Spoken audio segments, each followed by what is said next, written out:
ദൈവനാമത്തിന് മാത്രം ഉണ്ടാവട്ടെ. കഴിഞ്ഞ പ്രാവശ്യം നമ്മൾ ആദ്യം കണ്ടായിരുന്നു പാപമാകട്ടെ രക്ഷയാകട്ടെ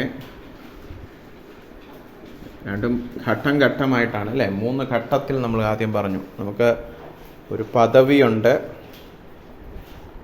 പാപത്തിൽ വീണപ്പോൾ നമ്മൾ പാപിയായി അല്ലേ. നമുക്ക് പിന്നെ ഒരു സ്വഭാവം അതിനാൽ നമുക്ക് കിട്ടുന്നുണ്ട്.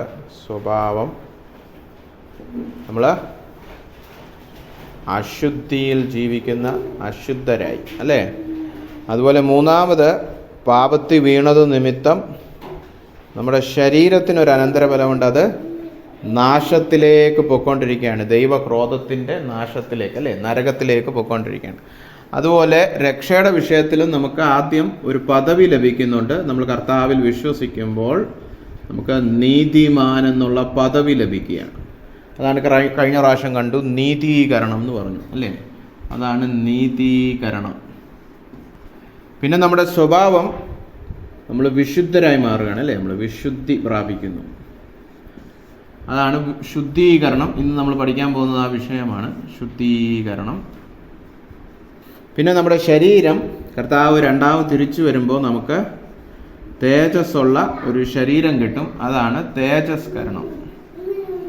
ഇങ്ങനെ രക്ഷയ്ക്ക് 3 ഘട്ടമുണ്ട് അല്ലേ.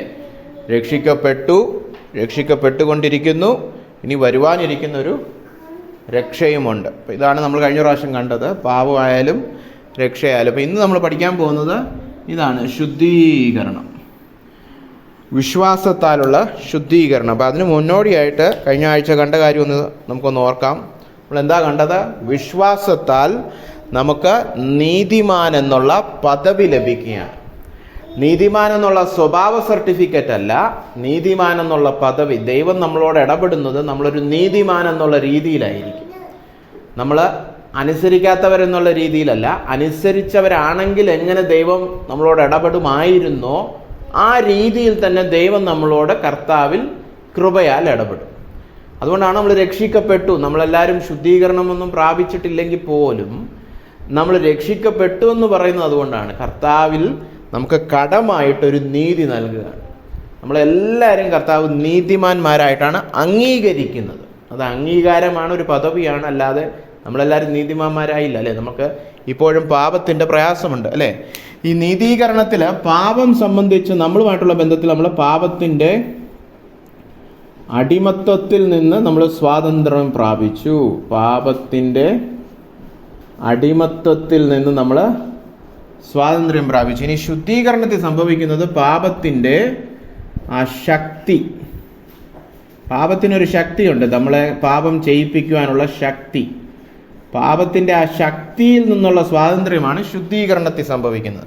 പിന്നെ അവസാനം കർത്താവ് വന്ന് നമ്മൾ തേജസ്കരണം പ്രാപിക്കുമ്പോൾ പാപത്തിൻ്റെ സാന്നിധ്യത്തിൽ നിന്ന് തന്നെ പൂർണ്ണമായിട്ട് നമ്മൾ വിടുവിക്കപ്പെടും. പിന്നെ പാപമേ ഇല്ല അല്ലേ. അപ്പോൾ ഇപ്പോൾ എനിക്ക് പാപത്തിൻ്റെ അടിമത്വത്തിൽ നിന്ന് സ്വാതന്ത്ര്യം ലഭിച്ചു. അതുകൊണ്ടാണ് എന്നെ നീതിമാൻ എന്ന് കർത്താവ് വിളിക്കുന്നത്. ഞാൻ ഇനി പാപത്തിൻ്റെ കർത്തൃത്വത്തിന് കീഴിലല്ല, യേശു ക്രിസ്തുവിൻ്റെ കർത്തൃത്വത്തിന് കീഴിലായി. ഇപ്പോൾ എൻ്റെ ഉടമ, എൻ്റെ യജമാനൻ, എൻ്റെ കർത്താവ് പാപമല്ല.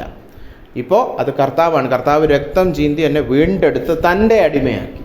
ഇതിനു മുമ്പ് ഞാൻ പാപം പറയുന്ന അനുസരിച്ചുകൊണ്ടിരിക്കുന്ന ഒരു അടിമയായിരുന്നു. ഇനി ഞാൻ യേശു ക്രിസ്തുവിൻ്റെ അടിമയായി. പക്ഷെ പാപത്തിൻ്റെ ശക്തിക്ക് ഇപ്പോഴും എൻ്റെ മേൽ പോരാട്ടമുണ്ട്. ആ ശക്തിയോട് എതിർത്ത് നിന്നാണ് നമ്മൾ ശുദ്ധീകരണം പ്രാപിക്കുന്നത്. പിന്നെ ഒരു നാൾ ഈ പാപമേ ഇല്ലാത്ത ഒരു ശരീരം എനിക്ക് ലഭിക്കും. പാപമേ ഇല്ലാത്തൊരു ലോകത്തും നമ്മൾ അന്ന് വസിക്കും. അതാണ് തേജസ്കരണം. അപ്പോൾ അതും പാപത്തിൽ നിന്നുള്ള വിടുതലും ഘട്ടം ഘട്ടമായിട്ടാണ്. അപ്പോൾ കഴിഞ്ഞ പ്രാവശ്യം നമ്മൾ കണ്ടു, നീതിമാൻ എന്നൊരു പദവി നമുക്ക് കടമായിട്ട് ദൈവം നൽകും. അപ്പോൾ ഒരു നീതിമാൻ 100% കർത്താവിനെ അനുസരിച്ച് തികവുള്ള ഒരു നീതിമാനെ കർത്താവ് എങ്ങനെയൊക്കെ അംഗീകരിക്കും, എന്തെല്ലാം ദൈവപ്രസാദം കൊടുക്കും, അതെല്ലാം നമുക്ക് കർത്താവിൽ കടമായിട്ട് ലഭിക്കുന്നുണ്ട്. അപ്പോൾ ഒരു ചോദ്യം, ന്യായമായൊരു ചോദ്യം, ദൈവം എന്നെ 100% അംഗീകരിച്ചു, ദൈവം എന്നോട് പരിപൂർണ ദൈവപ്രസാദവും ക്രിസ്തുവിൽ നൽകുന്നുണ്ടെങ്കിൽ പിന്നെ എന്തിന് വിശുദ്ധ ജീവിതം? നമുക്കൊക്കെ എന്ത് തോന്നിവാസം ചെയ്ത് ജീവിച്ചൂടെ അല്ലേ? എൻ്റെ ജീവിതമോ എൻ്റെ പ്രവൃത്തിയിലോ അടിസ്ഥാനം ഇടാതെ കർത്താവ് ക്രിസ്തു നിമിത്തം എനിക്ക് പരിപൂർണ ദൈവപ്രസാദവും പരിപൂർണ അംഗീകാരവും നൽകുന്നുണ്ട്. പിന്നെ എന്തിന് നമ്മൾ വിശുദ്ധ ജീവിതം നയിക്കണ്ടേ? അല്ലേ? ന്യായമായൊരു ചോദ്യമല്ലേ? സാധാരണഗതിയിൽ വിശ്വാസത്താലുള്ള രക്ഷയെ നമ്മൾ പ്രസ്താവിക്കുമ്പോൾ ആളുകൾ ചോദിക്കുന്നൊരു ചോദ്യമാണ്, പ്രത്യേകിച്ച് മതപരമായ വ്യക്തികൾ. അപ്പോൾ പിന്നെ മതത്തിൻ്റെതായ ഒരു സൽപ്രവർത്തികളും വേണ്ടെങ്കിൽ ആളുകളൊക്കെ വഴിവഴിച്ചു പോകും, ഈ സുവിശേഷം നിങ്ങളെ അശുദ്ധിയിലേക്ക് നയിക്കും എന്ന് പറയുന്നവരുണ്ട്. പക്ഷേ ഇതേ ചോദ്യം ബൈബിളിൽ തന്നെ ചോദിക്കുന്നുണ്ട്. അപ്പം നമുക്ക് ആദ്യത്തെ നമ്മുടെ വേദഭാഗം വായിക്കാം. റോമാലേഖനം 5-ാം അധ്യായം അതിൻ്റെ എത്രാമത്തെ? 19 19 മുതലുള്ള വാക്യങ്ങൾ നിങ്ങൾ കേൾക്കണം. റോമാലേഖനം 5-ാം അധ്യായം അവസാനിക്കുകയാണ്. അവിടെ നീതീകരണത്തെക്കുറിച്ചാണ് പൗലോസ് പറയുന്നത്. എന്നിട്ട് ആ പറഞ്ഞതിനെതിരായിട്ട് ഉയരാൻ സാധ്യതയുള്ളൊരു എതിർപ്പാണ് 6-ാമത്തെ അധ്യായത്തിലെ 1-ാമത്തെ വാക്യം. അപ്പോൾ എല്ലാവരും ശ്രദ്ധിച്ച് കേൾക്കണം. റോമാലേഖനം 5-19 മുതലുള്ള സഹോദരൻ വായിക്കും. ഏക മനുഷ്യന്റെ അനുസരണക്കേടിനാൽ അനേകർ പാപികളായി തീർന്നതുപോലെ ഏകന്റെ അനുസരണത്താൽ അനേകർ നീതിമാന്മാരായി തീരും. ഇത് നമ്മൾ പല പ്രാവശ്യം കണ്ടതാണ്. ആദാമിൻ്റെ അനുസരണക്കേട് കാരണം നമ്മളെല്ലാവരും അനീതിയുള്ളവരായി, പാപികളായി. പക്ഷേ ആദാമിന് പകരക്കാരനായിട്ട് കർത്താവ് വന്ന് അനുസരിച്ചത് നിമിത്തം ആ അനുസരണത്തിലൂടെ നമുക്ക് നീതീകരണം ലഭിക്കുന്നു. കർത്താവ് അനുസരിച്ചത് കൊണ്ടാണ് നമുക്ക് നീതി ലഭിക്കുന്നത്. കഴിഞ്ഞ പ്രാവശ്യം നമ്മൾ കണ്ട ഓർമ്മയുണ്ടല്ലോ, യേശുക്രിസ്തുവിൻ്റെ അനുസരണം, യേശുക്രിസ്തുവിൻ്റെ മരണം, യേശുക്രിസ്തുവിൻ്റെ പുനരുത്ഥാനം. ഇത് മൂന്നിലൂടെയാണ് നമുക്ക് നീതീകരണം സംഭവിക്കുന്നത്. അതിലേക്ക് നമ്മൾ വീണ്ടും പോകുന്നില്ല. അപ്പോൾ ഒരുത്തൻ വന്ന് അനുസരിച്ചത് നിമിത്തം അനേകർ നീതിമാന്മാരായിട്ട് ദൈവസന്നിധിയിൽ കണക്കിടപ്പെടുന്നു. എന്നാൽ ലംഘനം പെരുകേണ്ടതിന് ന്യായപ്രമാണം ഇടയിൽ ചേർന്നു വന്നു. പാപം വെളിപ്പെടുത്തുവാൻ വേണ്ടിയിട്ടാണ് ന്യായപ്രമാണം നൽകപ്പെട്ടത്. എങ്കിലും പാപം പെരുകിയെടുത്ത് കൃപ അത്യന്തം വർദ്ധിച്ചു. അങ്ങനെ പാപം പെരുകിയപ്പോൾ ദൈവം എന്ത് ചെയ്തു? കൃപ അയച്ച് നമ്മളെ രക്ഷിച്ചു. പാപം മരണത്താൽ വാണതുപോലെ കൃപയും നമ്മുടെ കർത്താവായ യേശുക്രിസ്തു മുഖാന്തരം നീതിയാൽ നിത്യജീവനായി വാഴേണ്ടതിന് തന്നെ. ആകയാൽ നാം എന്തു പറയണ്ടു? പാപം പെരുകിയപ്പോൾ കർത്താവ് കൂടുതൽ കൃപ കൊടുത്ത് നമ്മെ നീതീകരിച്ച് രക്ഷിച്ചു. അപ്പോൾ എന്താ പറയണ്ടേ? ഇനി അങ്ങ് പാപം ചെയ്തുകൊണ്ടങ്ങ് ജീവിച്ചാൽ പോരെ? കൃപ ദൈവം അതിനനുസരിച്ച് തന്നുകൊണ്ടിരിക്കത്തില്ലേ? അതായത് കൃപ എന്തായി? ഒരു ലൈസൻസായി, അല്ലേ? നമ്മൾ ഇത്രയും നാൾ പഠിച്ചത് വെച്ച് നിങ്ങൾക്ക് തന്നെ അത് പറഞ്ഞുകൂടെ? നമ്മൾ മാനസാന്തരം പഠിച്ചപ്പോൾ പറഞ്ഞല്ലോ, എല്ലാ നിർജീവ പ്രവൃത്തികളും, മതപരമായ ഭക്തി, സ്വയം നീതിയുടെ പ്രവൃത്തികളെല്ലാം മാനസാന്തരപ്പെടണമെന്ന് പറഞ്ഞു, അല്ലേ? അതിലൊന്നും ആശ്രയം വെക്കരുത്. യേശുക്രിസ്തുവിൽ മാത്രം ആശ്രയം വെക്കണം. നമ്മുടെ പ്രവൃത്തികളാലല്ല നമുക്ക് രക്ഷ ലഭിക്കുന്നത്, അല്ലേ? മതത്തിലെ ഏണി കയറി നമ്മൾ മോക്ഷം പ്രാപിക്കും. ഇവിടെ അങ്ങനല്ല. ഇവിടെ കടമായിട്ട് നമുക്ക് നീതി തരികയാണ്. പ്രവൃത്തിയാലല്ല രക്ഷ. അപ്പോൾ പിന്നെന്തോ ചെയ്യണം? പാപം ചെയ്തുകൊണ്ടങ്ങ് ജീവിച്ചാൽ പോരെ? എല്ലാവർക്കും മനസ്സിലാവുന്നുണ്ടോ ഈ പ്രശ്നം? പാപം ചെയ്തങ്ങ് ജീവിച്ചാൽ പോരെ? കൃപയാൽ ദൈവം രക്ഷിച്ചോളും. പ്രവൃത്തികളാൽ അല്ലല്ലോ എന്തായാലും നമ്മുടെ രക്ഷ. പിന്നെ എന്തിന് സൽപ്രവൃത്തികൾ ചെയ്യണം? എന്തിന് വിശുദ്ധീകരണം പ്രാപിക്കണം ക്രിസ്തീയ ജീവിതത്തിൽ? അതാണ് ഇവിടുത്തെ ചോദ്യം. ആകയാൽ എന്തു പറയണ്ടു? പാപം പെരുകിയെടുത്ത് കൃപ പെരുകിയെങ്കിൽ കൃപ പെരുകുവാനായിട്ട് ഇനിയും അങ്ങ് പാപം ചെയ്തങ്ങ് ജീവിച്ചാൽ പോരേ? പറയുന്നുണ്ട്, മനസ്സിലാവുന്നുണ്ടോ എല്ലാവർക്കും? അതിന് അപ്പോസ്തലന്റെ ഉത്തരം ഒരു നാളും അരുത്. നീതീകരണമൊക്കെ വളരെ വ്യക്തമായിട്ട് പഠിപ്പിച്ച അപ്പോസ്തലൻ പറയുകയാണ്, അത് തെറ്റിപ്പോയി. ആ നിഗമനം തെറ്റിപ്പോയി. അതല്ല നീതീകരണത്തിൽ നിന്ന് നിങ്ങൾ മനസ്സിലാക്കേണ്ടത്, അല്ലേ? പ്രവൃത്തിയാലല്ല രക്ഷ എന്ന് പറഞ്ഞു കഴിഞ്ഞാൽ ക്രിസ്തീയ ജീവിതത്തിൽ ഒരു സൽപ്രവൃത്തിയും വേണ്ട എന്നല്ല എൻ്റെ അർത്ഥം. നമ്മളെ ദൈവം അംഗീകരിക്കുവാൻ വേണ്ടി, നമ്മളെ ദൈവം രക്ഷിക്കുവാൻ വേണ്ടി നമ്മൾ ഒരു പ്രവൃത്തിയും ചെയ്യേണ്ട ആവശ്യമില്ല. അങ്ങനെ പ്രവൃത്തി ചെയ്ത് നമുക്ക് നമ്മളെ രക്ഷിക്കാനും കഴിയുകയില്ല. കർത്താവ് നമുക്ക് വേണ്ടി എല്ലാം ചെയ്തു. പക്ഷെ അതിൻ്റെ അർത്ഥം കൃപ പാപം ചെയ്തുകൊണ്ട് നടക്കാനുള്ള ലൈസൻസ് അല്ല. അപ്പം ശരിയായിട്ട് നീതീകരണം മനസ്സിലാക്കുകയാണെങ്കിൽ അത് വിശുദ്ധീകരണത്തിലേക്ക് നയിക്കണം. അല്ലാതെ ഇതുപോലത്തെ തെറ്റായ ധാരണകളൊന്നും അതിൽ നിന്ന് ഉളവാക്കിയെടുക്കരുത്. അടുത്ത വാക്യം എന്ന് വെച്ചാൽ യൂദായുടെ ലേഖനം, അല്ലേ, 1:4. നമ്മുടെ ദൈവത്തിൻ്റെ ഈ കൃപ, നീതീകരണത്താൽ, അല്ലെ, പ്രവൃത്തികളില്ലാതെ നമ്മെ രക്ഷിക്കുന്ന ഈ കൃപ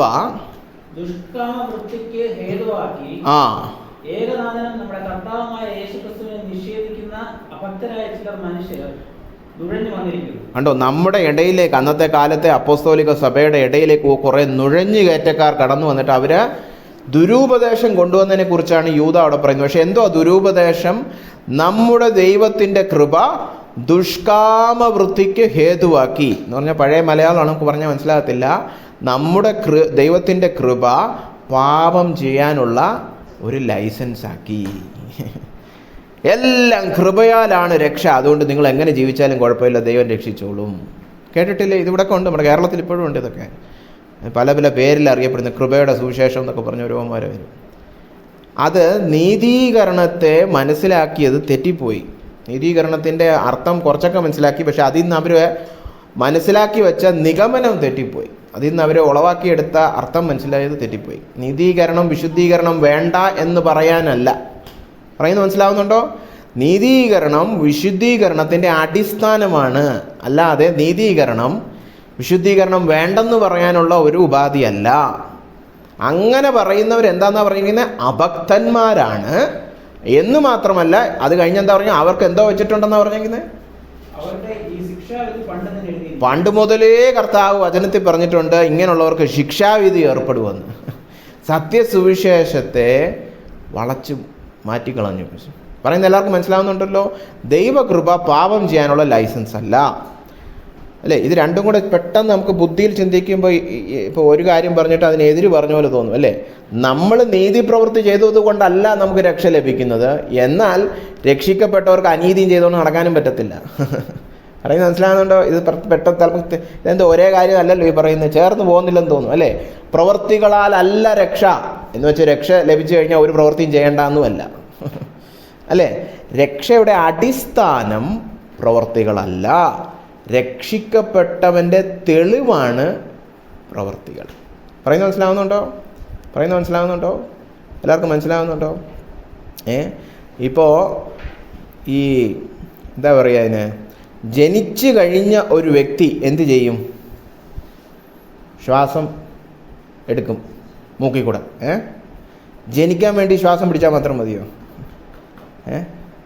ഇപ്പം ഞാൻ കല്യാണം കഴിക്കാത്ത ഒരാളാണ്, ഞാൻ കുറേ ശ്വാസം കൊണ്ട് പിടിച്ചിട്ട് നാളെ എനിക്ക് കുഞ്ഞുണ്ടാവും എന്ന് പറയാൻ പറ്റുമോ?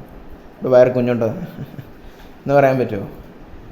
ജനിച്ച ഒരു വ്യക്തി ചെയ്യുന്നൊരു പ്രവൃത്തിയാണ് ശ്വാസം, പക്ഷേ ജനനത്തിൻ്റെ കാരണം ശ്വാസമല്ല, അല്ലേ? അതിൻ്റെ അടിസ്ഥാനം അതല്ല, അല്ലേ? എന്ന് പറയുന്നത് പോലെ അടിസ്ഥാനം കൃപ. ദൈവം നമ്മളെ കൃപയാൽ പ്രവൃത്തികളാൽ അല്ലാതെ തന്നെ നമ്മളെ രക്ഷിക്കുന്നു. പക്ഷെ രക്ഷിക്കപ്പെട്ട ഒരു ദൈവ പൈതൽ സൽപ്രവർത്തികൾ പ്രവർത്തിക്കും. നമ്മൾ 2 ആഴ്ച മുമ്പ് കണ്ടായിരുന്നു വിശ്വാസത്തിൻ്റെ സവിശേഷതകൾ. അതിലൊന്നെന്തായിരുന്നു? പ്രായോഗിക തലത്തിൽ വിശ്വാസം പ്രവൃത്തികളെ ഉളവാക്കും. പ്രവൃത്തികൾ ഉളവാക്കാത്ത വിശ്വാസം മരിച്ച വിശ്വാസം. അത് പക്ഷേ എന്തിൻ്റെ പ്രവൃത്തിയാണ്? രക്ഷിക്കപ്പെടുവാൻ വേണ്ടിയിട്ടുള്ള പ്രവൃത്തിയല്ല. ദൈവം എന്നെ അംഗീകരിക്കണമെന്ന് പറയാനല്ല, അംഗീകരിച്ചത് കൊണ്ടുള്ള പ്രവൃത്തികളാണ്. മനസ്സിലാവുന്നുണ്ടോ? അപ്പോൾ അതാണ് ശുദ്ധീകരണവും നീതീകരണവും തമ്മിലുള്ള ബന്ധം. ഇത് മനസ്സിലാക്കാതെ പോയത് കൊണ്ടാണ് പല സഭാ പാരമ്പര്യങ്ങളും തമ്മിൽ ഒരുപാട് പ്രശ്നങ്ങളുള്ളത്. ശരി, നമുക്കപ്പോൾ മുന്നോട്ട് നീങ്ങാം.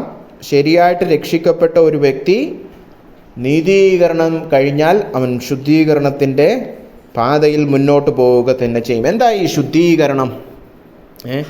ശുദ്ധീകരണത്തിൻ്റെ ഒരു നിർവചനം ഞാനൊന്ന് പറയാം.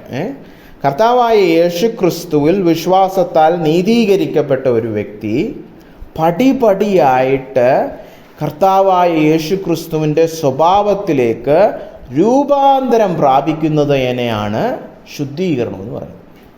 നീതീകരിക്കപ്പെട്ട ഒരു വിശ്വാസി പടിപടിയായിട്ട് കർത്താവിൻ്റെ സ്വഭാവത്തിലേക്ക് രൂപാന്തരപ്പെടുന്നു. നമ്മളിവിടെ കണ്ടില്ലേ, പദവി, അടുത്തത് സ്വഭാവം, അല്ലേ? നമുക്ക് പദവി കിട്ടിക്കഴിഞ്ഞു നീതിമാൻ എന്നുള്ളത്, ഇനി സ്വഭാവത്തിലും നീതിമാനാകണം, അല്ലേ? ഞാൻ എപ്പോഴും പറയുന്ന ദത്തുപുത്രൻ്റെ ഉദാഹരണം. ഒരു മകനെ നമ്മൾ ദത്തെടുത്തപ്പോൾ അവൻ പേപ്പറിലൊക്കെ നമ്മുടെ മോനാ, സ്വഭാവം കൊണ്ട് നമ്മുടെ മോനല്ല, എവിടെയോ കിടന്ന മോനാ. എൻ്റെ സ്വഭാവമൊക്കെ വേറെ ആയിരിക്കും. നമ്മുടെ കുടുംബത്തിൻ്റെ ആ ഒരു സ്വഭാവമൊന്നും അവൻ വെച്ച് കാണിക്കില്ല. അവൻ വല്ല റോഡിലും വളർന്നതായിരിക്കും, ആ സ്വഭാവമായിരിക്കും, അല്ലേ? എന്ന് പറഞ്ഞ പോലെ നമ്മൾ റോഡിൽ കിടന്നവരാ. നമ്മുടെയൊക്കെ ദുശീലങ്ങളൊക്കെ ഒരുപാടുണ്ട്. നമ്മൾ കർത്താവ് ദത്തെടുത്തിരിക്കുക, കർത്താവിൻ്റെ ഭവനത്തിൻ്റെ ഭാഗമാക്കി. പക്ഷേ ആ ഭവനത്തിന് ചേർന്ന് പോകുന്ന സ്വഭാവമൊന്നുമല്ല നമ്മുടേത്. നമ്മുടെ വായിൽ നിന്ന് വരുന്നു, നമ്മുടെ കയ്യിൽ നിന്ന് വരുന്നു, ഇനി ചേർന്ന് പോകണം. അതാണ് ശുദ്ധീകരണം. അതാണ് നീതീകരണം പ്രാപിച്ച ഒരു വിശ്വാസി പടിപടിയായിട്ടാണ് കർത്താവിൻ്റെ സ്വഭാവത്തിലോട്ട് അനുരൂപപ്പെട്ടു വരുന്നത്, അല്ലേ?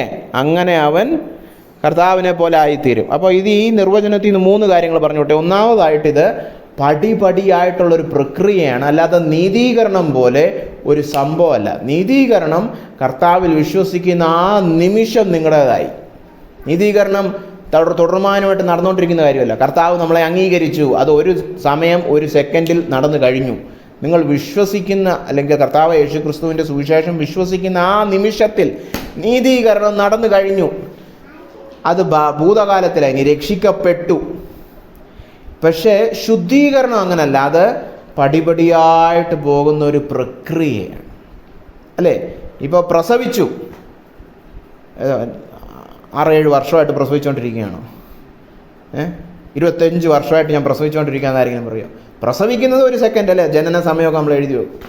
വളർച്ച ഇങ്ങനെ പോയിക്കൊണ്ടിരിക്കുക, അല്ലേ? 18 വയസ്സ് വരെ നമ്മൾ വളരുമെന്ന് പറയും. എന്നാലും അത് കഴിഞ്ഞ് നമ്മുടെ ബോഡി പ്രായമാകുന്നുണ്ട്. ഇത് അതേ കാര്യം തന്നെ ഇവിടെ പറയുന്നത്. കർത്താവിൻ്റെ ഭവനത്തിൽ ജനിക്കുന്നതാണ് നീതീകരണം. അത് ഒരു സമയം, നിങ്ങൾ രക്ഷിക്കപ്പെട്ട ദിവസം എന്ന് പറയുന്ന ദിവസം. വളർച്ച ജീവിതാന്ത്യത്തോളം നടക്കണം. അപ്പോൾ ഇത് തമ്മിൽ വ്യത്യാസമുണ്ട്. നീതീകരണം ഒരു സംഭവമാണ്, ഒരു ദിവസം കൊണ്ട് നടക്കുന്ന കാര്യം, അല്ലെങ്കിൽ ഒരു സമയത്ത് നടക്കുന്ന കാര്യം. ഇത് പ്രക്രിയയാണ്. ഇതിങ്ങനെ തുടർമാനമായിട്ട് നമ്മുടെ ജീവിതത്തിൽ സംഭവിക്കേണ്ട. ഒരു വാക്യം വായിക്കാം. അടുത്ത വാക്യം ഏതാ? ഫിലിപ്പിയർ ആണോ അതോ 1 കൊരിന്ത്യർ? അത് വായിച്ചാട്ടെ. നമ്മുടെ കർത്താവായ യേശുക്രിസ്തുവിന്റെ നാളിൽ കുറ്റമില്ലാത്തവരായിരിക്കേണ്ടതിന് അവൻ നിങ്ങളെ അവസാനത്തോളം ഉറപ്പിക്കും. കണ്ടോ, കർത്താവിൻ്റെ നാളിൽ എന്ന് പറഞ്ഞാൽ കർത്താവ് രണ്ടാമത് വരുന്ന നാളിനെയാണ് കർത്താവിൻ്റെ നാളിൽ എന്ന് പറയുന്നത്. യേശുക്രിസ്തു രണ്ടാമത് വരുമ്പോൾ നിങ്ങൾ കുറ്റമില്ലാത്തവരാകുവാൻ വേണ്ടി ദൈവം നിങ്ങളിൽ പ്രവർത്തിക്കും. അടുത്ത വാക്യം, തന്റെ പുത്രനും നമ്മുടെ കർത്താവായ യേശുക്രിസ്തുവിന്റെ കൂട്ടായ്മയിലേക്ക് നിങ്ങളെ വിളിച്ചിരിക്കുന്നു. ഈ വിളിയിലേക്ക് നിങ്ങളെ വിളിച്ചിരിക്കുന്ന ദൈവം വിശ്വസ്തൻ. അപ്പം എന്ത് വിളിയിലാണ് വിളിച്ചിരിക്കുന്നത്? നിങ്ങൾ അന്ത്യനാളിൽ കുറ്റമില്ലാത്തവരാകുവാൻ വേണ്ടി ദൈവം നിങ്ങളിൽ പ്രവർത്തിക്കുവാൻ വേണ്ടി നിങ്ങളെ വിളിച്ചിരിക്കുന്നു. ആ പ്രവൃത്തി അവൻ ചെയ്യുവാൻ വിശ്വസ്തൻ. അടുത്ത വാക്യം, ഫിലിപ്പി ലേഖനം 1:4. നിങ്ങളിൽ നല്ല പ്രവൃത്തിയെ ആരംഭിച്ചവൻ. ഈ നല്ല പ്രവൃത്തി, അതായത് രക്ഷ എന്ന നല്ല പ്രവൃത്തി ആരംഭിച്ചവൻ യേശുക്രിസ്തുവിന്റെ നാള് എന്ന് പറഞ്ഞാൽ അവൻ ഈ ഭൂമിയിൽ പ്രത്യക്ഷനാകുന്ന രണ്ടാം വരവിന്റെ നാള് വരെയും തികയ്ക്കുന്നുവെന്ന് ഞാൻ ഉറപ്പായിട്ട് വിശ്വസിക്കുന്നു. അവൻ അവൻ്റെ പ്രവൃത്തി ചെയ്യും. പക്ഷെ ആ പ്രവൃത്തി കണ്ടോ, നമ്മളെ ശുദ്ധീകരിക്കുന്ന പ്രവൃത്തി. നമ്മൾ രക്ഷിക്കപ്പെട്ട് കർത്താവ് രണ്ടാമത് വരുന്നത് വരെയും നടക്കും. നമ്മൾ അതിനു മുമ്പേ മരിക്കുമായിരിക്കും, എങ്കിൽ മരണം വരെ. അല്ല, നമ്മൾ മരിക്കാതെ കർത്താവ് വരുന്ന നാളിൽ നമ്മൾ ജീവിച്ചിരിക്കുകയാണെങ്കിൽ അന്ന് വരെ. അപ്പോൾ ജീവിതാന്ത്യത്തോളം ഈ പ്രക്രിയ നടന്നുകൊണ്ടിരിക്കും, നടക്കണം, അല്ലേ? അതാണ് ഒന്നാമതായിട്ട് നമ്മൾ മനസ്സിലാക്കുന്നത്. രണ്ടാമതായിട്ട് എന്താണ് ഇതിൽ നടക്കുന്ന എന്ത് വളർച്ചയാണ്? റോമാലേഖനം 8:29. അതായത് അവൻ മുന്നറിഞ്ഞവർ എന്ന് പറഞ്ഞാൽ വിശ്വാസികൾ. തൻ്റെ പുത്രൻ അനേകം സഹോദരങ്ങളിൽ മൂത്ത ജ്യേഷ്ഠനായിട്ടിരിക്കുവാൻ, ആദ്യജാതനായിട്ടിരിക്കുവാൻ, അവന്റെ സ്വരൂപത്തോട് ഈ മറ്റു മക്കളെല്ലാം അനുരൂപരാകുവാൻ മുൻ നിയമിച്ചു വെച്ചിരിക്കുന്നു. നമ്മുടെ അന്ത്യം, നമ്മുടെ ഈ വിശുദ്ധീകരണത്തിലൂടെ നമ്മൾ എന്തായി തീരണമെന്നുള്ളത് കർത്താവ് ആദ്യമേ തീരുമാനിച്ചു വെച്ചിരിക്കുന്നു. അതാണ് മുൻ നിയമിച്ചു വെച്ചിരിക്കുന്നത്. എന്താണ് ആ അന്ത്യം? കർത്താവിൻ്റെ സ്വരൂപത്തോട് നമ്മൾ അനുരൂപരായി തീരണം. അപ്പോൾ ഈ ശുദ്ധീകരണത്തിലെ വളർച്ച എന്താണ്? ഞാൻ കൂടുതൽ യേശുക്രിസ്തുവിൻ്റെ സ്വഭാവമുള്ളവനായി മാറണം. ഓരോ വർഷവും നമ്മൾ കടന്നു പോകുന്തോറും എല്ലാ വിശ്വാസികളും ചോദിക്കേണ്ട ഒരു ചോദ്യമാണ്, കഴിഞ്ഞ വർഷത്തെക്കാളും കൂടുതൽ ഈ വർഷം ഏതെങ്കിലും രീതിയിൽ ഞാൻ യേശുക്രിസ്തുവിൻ്റെ സ്വഭാവമുള്ളവനായോ? എൻ്റെ വാക്കായാലും എൻ്റെ നടപ്പായാലും എൻ്റെ വ്യക്തിപരമായുള്ള കാര്യങ്ങളിലായാലും മറ്റ് സഹോദരങ്ങളുമായുള്ള ബന്ധത്തിലായാലും എല്ലാ വിഷയത്തിലും ഞാൻ ഒരുപടിയെങ്കിലും കാല് വെച്ച് മുന്നോട്ട് പോയോ? ഇത് ഈ ശുശ്രൂഷയിൽ നമ്മളൊക്കെ മനസ്സിലാക്കുന്നത്, പല വിശ്വാസികൾ ഒരു കാലത്തും ചോദിക്കാറില്ല, 10 കൊല്ലം കഴിയുമ്പോഴേ അറിയുന്ന ഒന്നും വളർന്നിട്ടില്ലെന്ന്. രക്ഷിക്കപ്പെടുന്നതിന് മുമ്പുള്ള പാപം ഇപ്പോഴും പാപമായിട്ട് ജീവിതത്തിലൊക്കെ ഉണ്ട്. 30 വർഷമായിട്ടും 40 വർഷമായിട്ടും രക്ഷിക്കപ്പെടുന്നതിന് മുമ്പ് ചെയ്തുകൊണ്ടിരുന്ന പാപം ഇപ്പോഴും ചെയ്യുന്നുണ്ട്. ഒരുപടി പോലും മുന്നോട്ട് പോയിട്ടില്ല. പിന്നെ എന്തോ മാറ്റം എന്തോ?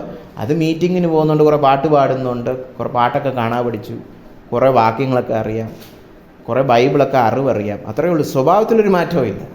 പണ്ടും തെറി വിളിക്കും, ഇപ്പോഴും തെറി വിളിക്കും, അല്ലേ? പണ്ടും ദേഷ്യപ്പെടും, ഇപ്പോഴും ദേഷ്യപ്പെടും. പണ്ടും ക്ഷമയില്ല, ഇപ്പോഴും ക്ഷമയില്ല, അല്ലേ?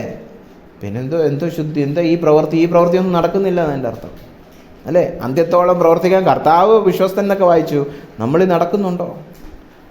ഇതാണ് ക്രിസ്തീയ ജീവിതത്തിൽ നമ്മൾ ലക്ഷ്യമായിട്ട് വെക്കേണ്ടത്. പല വിശ്വാസികൾക്ക് ഈ ലക്ഷ്യബോധമൊന്നുമില്ല, അല്ലേ? സഭയെ വരുന്ന ഒരു ഭൂരിപക്ഷം പേരുടെയും ലക്ഷ്യം ദൈവം വഴി എന്തെങ്കിലുമൊക്കെ ഈ നമ്മുടെ വയറ്റിപ്പഴപ്പൊക്കെ നടന്നു പോകണം, അത്രയേ ഉള്ളൂ.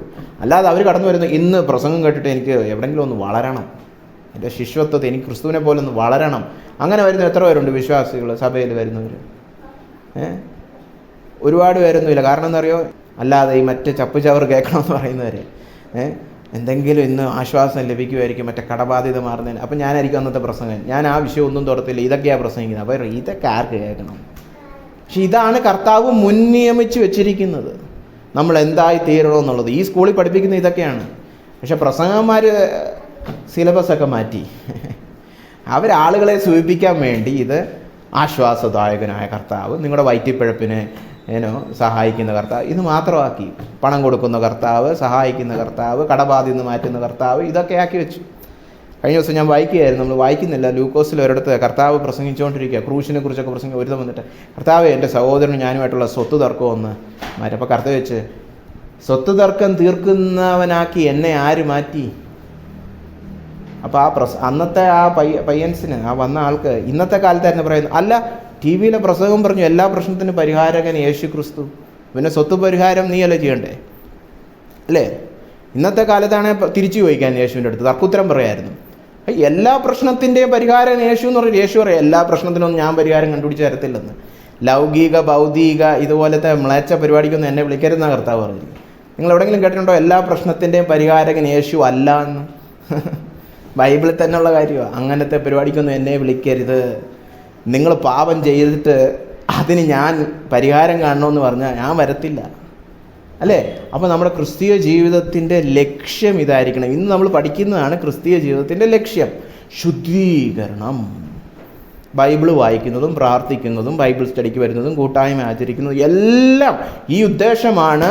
അന്ത്യനാളിൽ ഞാൻ കർത്താവിൻ്റെ മുമ്പിൽ നിൽക്കുമ്പോൾ എൻ്റെ സ്വഭാവം യേശുക്രിസ്തുവിൻ്റെ സ്വഭാവമായി മാറണം. അതിൻ്റെ അർത്ഥം നിങ്ങൾ മനസ്സിലാക്കുന്നുണ്ട്. യേശുക്രിസ്തുവിൻ്റെ സ്വഭാവം എന്ന് പറഞ്ഞാൽ നമ്മൾ ഈ കൊടുമുടി കയറുന്നതിന് തുല്യമാണ്. മൗണ്ട് എവറസ്റ്റ് എന്നൊക്കെ പറയുന്ന പോലെ വലിയ മല കയറുന്നതിന് തുല്യമാണ്. നമ്മളതിൻ്റെ താഴെ പോലും എത്തിയിട്ടില്ല. നമ്മൾ കന്യാകുമാരി ഇരുന്നിട്ട് പറയാം ഹിമാലയത്തിൻ്റെ മണ്ടേ കയറണമെന്ന്. അത്ര ദൂരത്തിരിക്കുകയാണ് നമ്മുടെ ഈ എത്തേണ്ട ലക്ഷ്യം. അത് യേശുക്രിസ്തുവിനെ വളരെ ഗൗരവത്തോടെ ശ്രദ്ധിച്ചു നോക്കിയാലേ മനസ്സിലാകത്തുള്ളൂ അവൻ എത്ര വിശുദ്ധനാണ്, എത്ര വ്യത്യസ്തനാണെന്നുള്ളത്. അപ്പോൾ അതാണ് നമ്മൾ എത്തിപ്പെടേണ്ട നമ്മുടെ ലക്ഷ്യം. കർത്താവിൻ്റെ സ്വഭാവത്തോട് നമ്മൾ മാറണം. പിന്നെ നമ്മൾ പറഞ്ഞു നേരത്തെ ഈ നീതീകരണവും ശുദ്ധീകരണവും തമ്മിലുള്ള വ്യത്യാസം. നീതീകരണം ഒരു ദിവസം അപ്പം സംഭവിച്ചു, ശുദ്ധീകരണം പ്രക്രിയയാണ്. അതുകൊണ്ട് തന്നെ മൂന്നാമതൊരു കാര്യം പറയട്ടെ, നീതീകരണം രക്ഷിക്കപ്പെട്ട എല്ലാ ദൈവമക്കൾക്കും ഒരുപോലെ. നമ്മളെല്ലാവരും പരിപൂർണമായിട്ട് ക്രിസ്തു യേശുവിൽ നീതിമാന്മാരായി കഴിഞ്ഞു. ഇവിടെ ആരും കൂടിയവരും കുറഞ്ഞവരൊന്നുമില്ല. ശുദ്ധീകരണം അങ്ങനല്ല. എല്ലാ വിശ്വാസികൾക്കും ഒരേ തോതിൽ ശുദ്ധീകരണമൊന്നും സംഭവിച്ചിട്ടില്ല. ഇതിനകത്ത് ഏറ്റക്കുറച്ചിലുള്ളൂ. ചിലർ ഭയങ്കര ശുദ്ധീകരണം പ്രാപിച്ചവർ കാണും, ചിലർ കുറഞ്ഞവർ കാണും, അല്ലേ? 2 തിമോത്തി അടുത്ത ആ വാക്യം 2 തിമോത്തി 2:20 മുതൽ 22. എന്നാൽ ഒരു വലിയ വീട്ടിൽ പൊന്നും വെള്ളിയും കൊണ്ടുള്ള സാമാനങ്ങൾ മാത്രമല്ല മരവും മണ്ണും കൊണ്ടുള്ളവയും ഉണ്ട്. നമ്മുടെ എല്ലാം വീടുകളിൽ അങ്ങനെയല്ലേ? അടുക്കളയിൽ പോയാലും വീട്ടിൽ പോയാലും കൂടിയ സാധനങ്ങൾ വെച്ചുണ്ടാക്കിയ സാമാനങ്ങൾ കാണും, അല്ലേ? സ്വർണത്തിൻ്റെ പാത്രവും കാണും, വെറും മൺപാത്രവും കാണും, അല്ലേ? നമ്മൾ മൺപാത്രം എടുത്തിട്ട് വലിയ കൂടിയ പരിപാടി ചെയ്യുമോ? ഇല്ല, ചെയ്യത്തില്ല. സ്വർണ്ണപാത്രം കൊണ്ട് ബാത്റൂമിൽ മഗ്ഗായിട്ട് ഉപയോഗിക്കുമോ? ഇല്ല, അല്ലേ? അപ്പോൾ ആ ഓരോരോ സാമാനത്തിന് അതിൻ്റെ മാന്യതയ്ക്കൊത്ത ഒരു ഉപയോഗമുണ്ടെന്നാണ് ഇവിടെ പറഞ്ഞു വരുന്നത്. അത് ഒരു ഉദാഹരണമായിട്ട് പറയുകയാണ്. വായിച്ചാട്ടെ. ചിലത് മാന്യകാര്യത്തിനും ചില ഹീനകാര്യത്തിനായിട്ട് നമ്മൾ ഉപയോഗിക്കുന്നു. ഇനി ഞാനിതിൻ്റെ അർത്ഥം പറഞ്ഞു തരികയാണ്. ഇവയെ എന്താ വിട്ടകേണ്ടതെന്ന് പിന്നെ പറയും. വിട്ടകന്ന് തന്നെത്താൻ വെടിപ്പാക്കുന്നവൻ വിശുദ്ധീകരണത്തിൽ വളരുന്നവെന്നാണ് അതിൻ്റെ അർത്ഥം. വിശുദ്ധവും ഉപയോഗവുമുള്ള കർത്താവിൻ്റെ മാനപാത്രമായി മാറും. ഇവിടെ ഒരു വ്യത്യാസമുണ്ട് കേട്ടോ. നമ്മുടെ അടുക്കളയിലും നമ്മുടെ വീട്ടിലുള്ള മൺപാത്രത്തിന് എത്ര തലകുത്തി നിന്നാലും സ്വർണ്ണപാത്രമാകാൻ പറ്റത്തില്ല. ബാത്റൂമിൽ ഇരിക്കുന്ന നമുക്ക് ഒരിക്കൽ പോലും നമ്മൾ കഴിക്കുന്ന തംബ്ലറാകത്തില്ല, അല്ലേ? ഇവിടെ അങ്ങനല്ല. കർത്താവിൻ്റെ അടുക്കളയിൽ മൺപാത്രത്തിന് വേണമെങ്കിൽ സ്വർണ്ണപാത്രം ആകാം. എങ്ങനെ പറ്റും? ശുദ്ധീകരണത്തിലൂടെ വളർച്ച പ്രാപിച്ചാൽ മതി. അങ്ങനെ തന്നെ വെടിപ്പാക്കുന്നവൻ കർത്താവിന് വിശുദ്ധവും പ്രയോജനവുമുള്ള മാനപാത്രമായി മാറും. അടുത്ത വാക്യം, മോഹങ്ങളെ വിട്ടോടുക. യൗവന മോഹങ്ങൾ എന്ന് പറഞ്ഞാൽ യൗവനക്കാർക്ക് സ്ഥിരമായി വരുന്നതെന്നാണ്. പക്ഷെ അത് യൗവനക്കാർക്ക് മാത്രമുള്ളതെന്നല്ല. യൗവനക്കാർ പൊതുവെ അവരുടെ ബുദ്ധിഹീനതയിൽ പുറകെ പോകുന്ന മോഹങ്ങൾ എന്ന് പറഞ്ഞാൽ മണ്ണ്, പെണ്ണ്, ഇതൊക്കെ തന്നെ. ഇതിൻ്റെയൊക്കെ പുറകെ പോകുന്ന ലോകത്തിൻ്റെ മോഹങ്ങൾ വിട്ടകന്ന് നീതി, വിശ്വാസം, സ്നേഹം, അങ്ങനെ അത് അന്വേഷിക്കുന്ന മറ്റ് വിശ്വാസികളോട് ചേർന്ന് സമാധാനമായിട്ടിരിക്കുക. കണ്ടോ, ഇങ്ങനെയാണ് നമ്മൾ വിട്ടകന്ന് മാനപാത്രമാകേണ്ടത്. നീതിയും വിശ്വാസവും സ്നേഹവും ഒക്കെ അന്വേഷിക്കണം. അല്ലാതെ ലോകം പറയുന്ന മോഹങ്ങളുടെ പുറകെ പോകരുത്. ഈ മണ്ണ്, പെണ്ണ്, ഈ കാര്യങ്ങളുടെ പുറകെ പോകരുത്. അതൊക്കെ വിട്ട് കളഞ്ഞേച്ച് ഇതിൻ്റെ പുറകെ പോകണം. ആത്മീയമായിട്ടുള്ള പക്വതയുടെ പുറകെ പോകണം. അങ്ങനെ പോയാൽ എന്ത് പറ്റും? മൺപാത്രമായിരിക്കുന്ന നമ്മൾ സ്വർണ്ണപാത്രം, കർത്താവിന് ഉപയോഗമുള്ളവരായി മാറും. മറ്റേത് കർത്താവിനൊരു ഉപയോഗമില്ല, പേരിന് വീട്ടിൽ ഇരിപ്പുണ്ട്, അല്ലെ? നമ്മുടെയൊക്കെ വീട്ടിൽ മക്കളുണ്ട്, അങ്ങനത്തെ മക്കളാണ്, നീതീകരിക്കപ്പെട്ട മക്കളാണ്, വീട്ടിലെ മക്കളാണ്. പക്ഷേ കുടുംബത്തിനൊരു ഗുണവും ഇല്ല, അല്ലേ? ചില വീട്ടിലൊക്കെ ചില ആൺമക്കൾ കാണും അങ്ങനെ. രാവിലെ എഴുന്നേക്കും, പല്ല് തേക്കും, പിന്നെയും കിടന്നുറങ്ങും, പിന്നെ ഉച്ചയ്ക്ക് ഉണ്ണാൻ വരും, പിന്നെയും കിടന്നുറങ്ങും, ഒരു ജോലിയും ചെയ്യില്ല. വൈകുന്നേരം ആകുമ്പോൾ എവിടെയെങ്കിലും പോകും, വെള്ളം അടിച്ചിട്ട് രാത്രി വന്ന് കിടക്കുകയും ചെയ്യും, അല്ലേ? ഒരു ഗുണവും ഇല്ല. നമ്മൾ പറയും മുടിയനായ പുത്രൻ എന്ന് പറയും.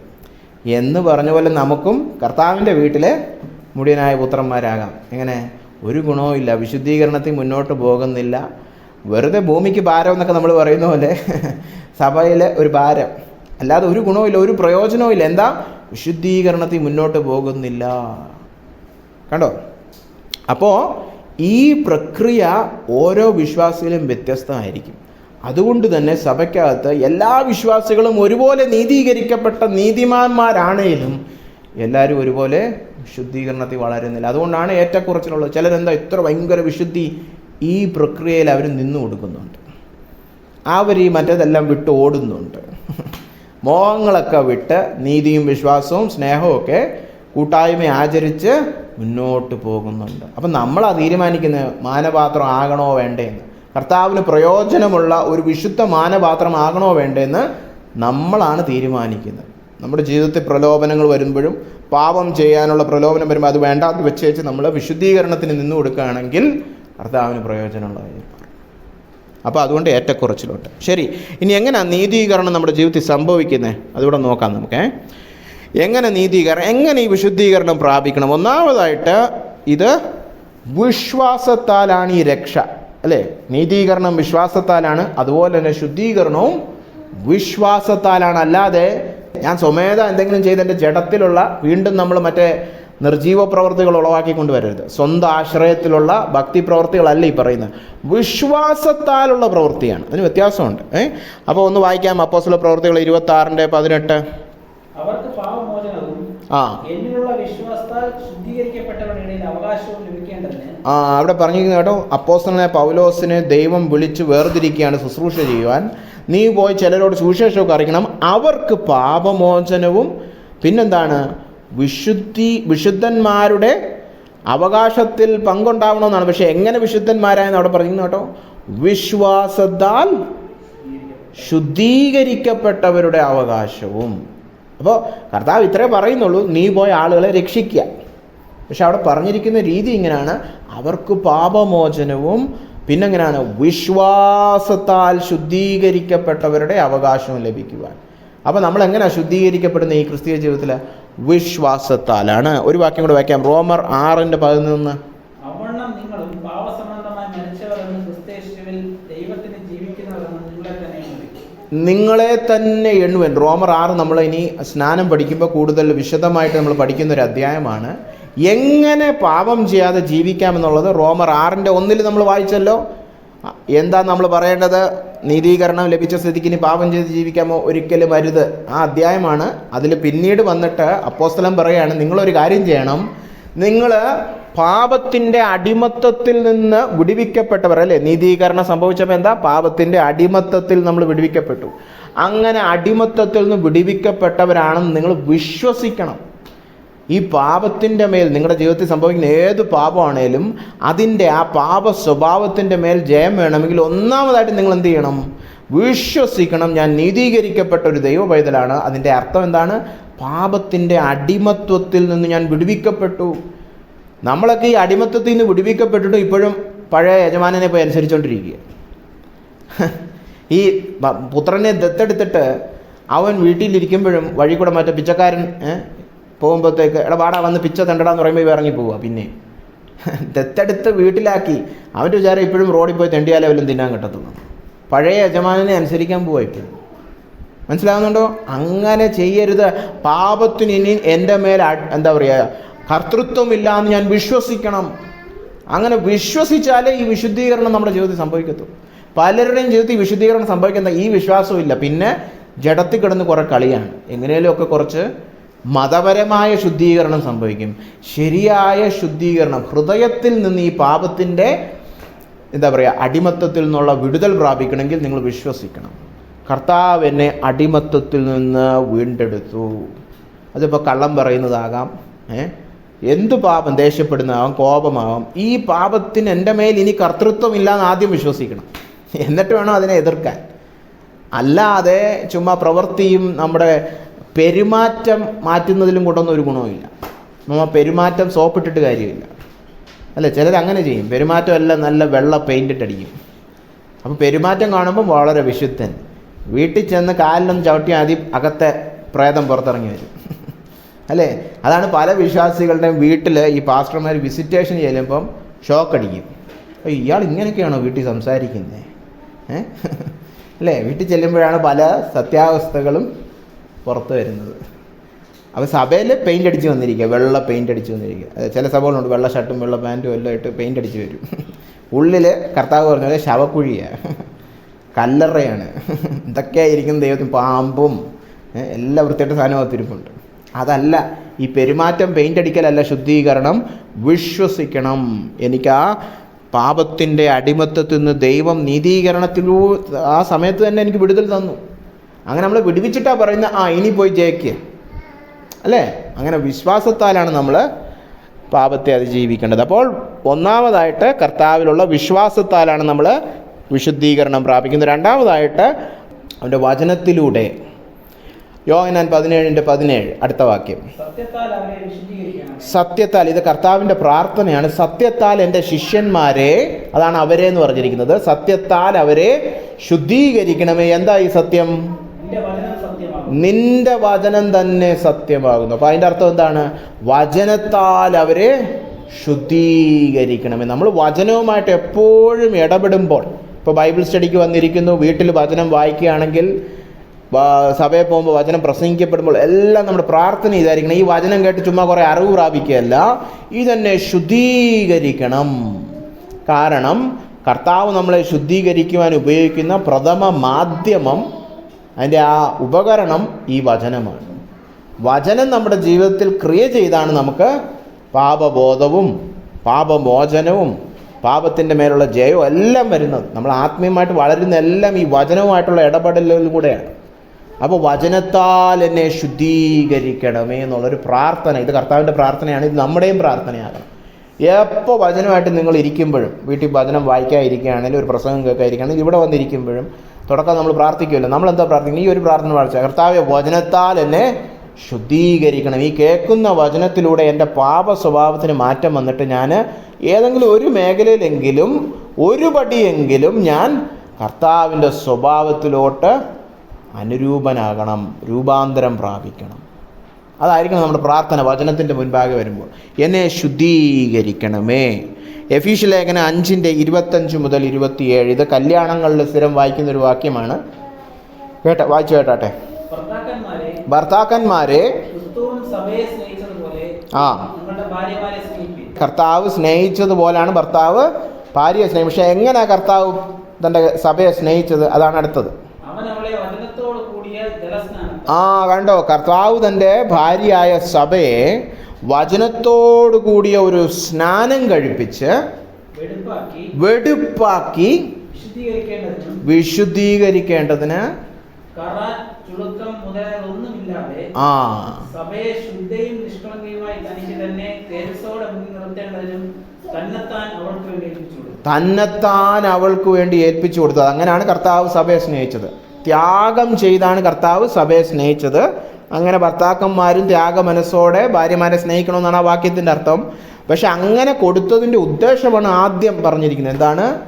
വചനത്താൽ ഒരു സ്നാനം കഴിപ്പിച്ച് ഒരു കുളി കൊടുത്ത് വെടുപ്പാക്കി ശുദ്ധയാക്കി തേജസ്സുള്ള ഒരു നിഷ്കളങ്ക സഭ തനിക്ക് വേണ്ടി തൻ്റെ രണ്ടാം വരവിൽ കാത്തു നിൽക്കുന്നവളായി നിൽക്കണം. കർത്താവ് രണ്ടാമത് വരുമ്പോൾ അങ്ങനെ ഒരു സഭയായിരിക്കണം തന്നെ വരവേൽക്കുന്നത്. അതിനു വേണ്ടിയിട്ടാണ് വചനം അയച്ച് താൻ ശുദ്ധീകരിക്കുന്നത്. അപ്പോൾ കണ്ടോ, വചനത്താലാണ് നമുക്ക് ശുദ്ധീകരണം വരുന്നതെന്ന് മനസ്സിലായോ? ഈ വചനം എൻ്റെ ജീവിതത്തിലേക്ക് ദൈവം അയക്കുന്നത് എന്തിനാ? എന്നെ ഒന്ന് കുളിപ്പിക്കാൻ വേണ്ടിയിട്ടാണ്. എൻ്റെ കറ ചുളുക്ക് എല്ലാം നീങ്ങിപ്പോയി ഞാൻ അവനെപ്പോലെ ശുദ്ധയായി മാറാൻ, അല്ലേ? അപ്പോൾ വചനത്താലാണ് ശുദ്ധീകരണം. ഒരു വാക്യം കൂടെ വായിക്കാം ആ വിഷയത്തിൽ. 2 പത്രോസ് 1:3-4. തന്റെ മഹത്വത്താലും വീര്യത്താലും നമ്മെ വിളിച്ചവന്റെ പരിജ്ഞാനത്താൽ അവന്റെ ദിവ്യശക്തി ജീവനും ഭക്തിക്കും വേണ്ടിയതൊക്കെ നമുക്ക് ദാനം ചെയ്തിരിക്കുന്നുവല്ലോ. അവയാൽ അവൻ നമുക്ക് വിലയേറിയതും അതിമഹത്വമായ വാഗ്ദത്തങ്ങൾ നൽകിയിരിക്കുന്നു. കർത്താവ് നമുക്ക് വിലയേറിയതും അതിമഹത്തായതുമായ വാഗ്ദത്തങ്ങൾ വചനത്തിൽ നൽകിയിട്ടുണ്ട്. എന്തിനാ ഈ വാഗ്ദത്തങ്ങൾ? ലോകത്തിൽ ഒരു നാശമുണ്ട്. എന്തുകൊണ്ടാ? മോഹത്തിന്റെ പുറകെ ലോകം പോകുന്നത്. ലോകമോഹം നാശത്തിൽ കലാശിക്കും. ലോകത്തിൽ മോഹത്താലുള്ള, അതായത് അതിമോഹം, അത്യാഗ്രഹം, അതൊക്കെയാണ് ഈ മോഹം എന്നുകൊണ്ട് ഉദ്ദേശിച്ചിരിക്കുന്നത്. ലോകത്തിൽ മോഹത്താലുള്ള നാശമുണ്ട്. അതിൽ നിന്ന് വിട്ടൊഴിഞ്ഞ് ദിവ്യ സ്വഭാവത്തിന്റെ കൂട്ടാളികൾ, നമ്മൾ നേരത്തെ പറഞ്ഞ കാര്യം, കർത്താവിന്റെ സ്വഭാവത്തിലേക്ക് നമ്മൾ രൂപാന്തരം പ്രാപിക്കുന്നു, അല്ലേ? ദിവ്യ സ്വഭാവത്തിന്റെ കൂട്ടാളികളായി മാറും. ഇതൊക്കെ എങ്ങനെ വരുന്നേ? അവന്റെ വാഗ്ദത്തത്താൽ. കർത്താവ് നമുക്ക് വചനത്തിൽ വാഗ്ദത്തങ്ങൾ നൽകിയിട്ടുണ്ട്. ആ വാഗ്ദത്തങ്ങൾ ഏറ്റെടുത്ത് വിശ്വസിച്ച് ജീവിക്കുകയാണ്. എന്ത് സംഭവിക്കും? ലോകമോഹം വിട്ടൊഴിഞ്ഞ് നമ്മൾ കർത്താവിൻ്റെ ദിവ്യ സ്വഭാവത്തിൻ്റെ പങ്കാളികളായി മാറും. എന്നെ ക്രിസ്തുവിൻ്റെ അതേ സ്വഭാവത്തിലേക്ക് അത് രൂപാന്തരപ്പെടുത്തും. എല്ലാവർക്കും മനസ്സിലാവുന്നുണ്ടോ? ദിവ്യ സ്വഭാവത്തിലേക്ക് എന്നെ രൂപാന്തരപ്പെടുത്തുവാൻ ഈ വചനം നിറച്ച് കർത്താവ് വാഗ്ദത്തങ്ങൾ നൽകിയിരിക്കുകയാണ്. നമ്മൾ സാധാരണ കേൾക്കുന്ന വാഗ്ദത്തങ്ങൾ കടമാറുന്നതും ഈ ഭൗതികമായ വിഷയങ്ങളിലുള്ള വാഗ്ദത്തങ്ങളൊക്കെയാണ് അഭിവൃദ്ധിയുടെ സുവിശേഷകന്മാർ പറയുന്നത്. ഈ വചനത്തിലുള്ള എല്ലാ വാഗ്ദത്തങ്ങളും എന്തിനാന്നാ പത്രോസ് പറഞ്ഞിരിക്കുന്നത്? ലോകം വിടാൻ. ഇന്ന് പലരും ലോകത്തിലേക്ക് ഇറങ്ങാനാണ് വാഗ്ദത്തങ്ങൾ, അല്ലേ? ലോകം വിട്ടോടുവാൻ നമുക്ക് വാഗ്ദത്തങ്ങളുണ്ട്. പാപം വിട്ടുമാറാൻ വാഗ്ദത്തങ്ങളുണ്ട്, അല്ലേ? ഒരുപാട് വാഗ്ദത്തങ്ങളുണ്ട്. അതിനാണ് വാഗ്ദത്തങ്ങളൊക്കെ കാണാപടിച്ച് മനപ്പാടമാക്കി വെക്കണമെന്ന് പറയുന്നത്. പാപത്തിൻ്റെ മേൽ ജയം നമുക്ക് പ്രാപിച്ച് ദിവ്യ സ്വഭാവത്തിൻ്റെ പങ്കാളികളാകുവാൻ. അപ്പോൾ എങ്ങനെയാ ശുദ്ധീകരണം സംഭവിക്കുന്നത്? കർത്താവിലുള്ള വിശ്വാസത്താൽ, അവൻ്റെ വചനത്തിലൂടെ. ഇനി അവസാനം മൂന്നാമതായിട്ട് അവൻ്റെ ആത്മാവിൽ. വചനവും പിന്നെ ആത്മാവ്. 1 തെസ്സലോനിയർ 4:3-8 വരെയുള്ള വാക്യങ്ങൾ. ദൈവത്തിൻ്റെ ഇഷ്ടം എന്ന് പറഞ്ഞാൽ ദൈവത്തിൻ്റെ ഹിതം, ദൈവത്തിൻ്റെ ഇച്ഛ, നമ്മളെക്കുറിച്ചുള്ള ദൈവത്തിൻ്റെ ഇഷ്ടം ഇതാണ്. നമ്മൾ ശുദ്ധീകരണം പ്രാപിക്കുന്നവരായിരിക്കണം. ലൈംഗിക പാപങ്ങളൊക്കെ വിട്ടൊഴിഞ്ഞ്